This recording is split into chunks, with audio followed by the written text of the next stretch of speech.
risk must be managed, and it must be managed by the top management within the organisation, and that it has to be an integral part of the decision-making processes within an organisation.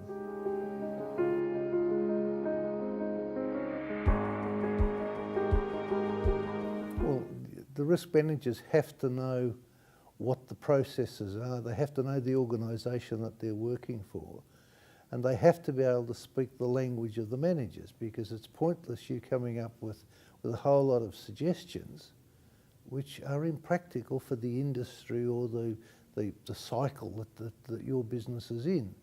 And they have to be relevant solutions, because I always remember some people in compliance having a very poor reception from the Chief Financial Officer when they were saying, oh, we've got to put all these programs in to comply with the legislation, and it was going to cost them some $100,000 a year, and the maximum fine was $5,000.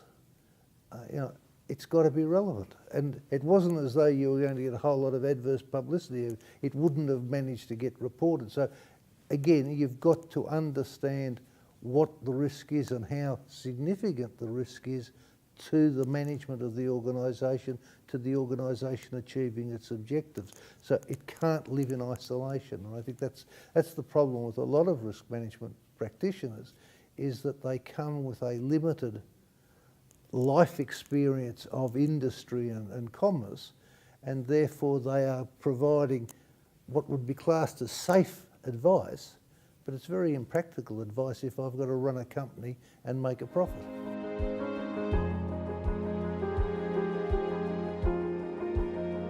Well, risk management should never be your first vocation.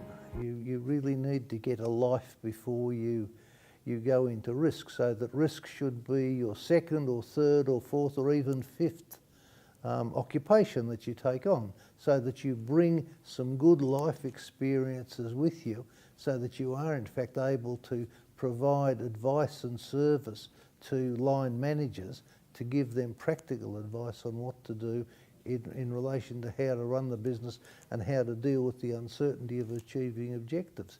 If you've just come straight from school into university and straight into a job, I would dispute that you're going to be able to be of much use to the line managers in helping them make decisions.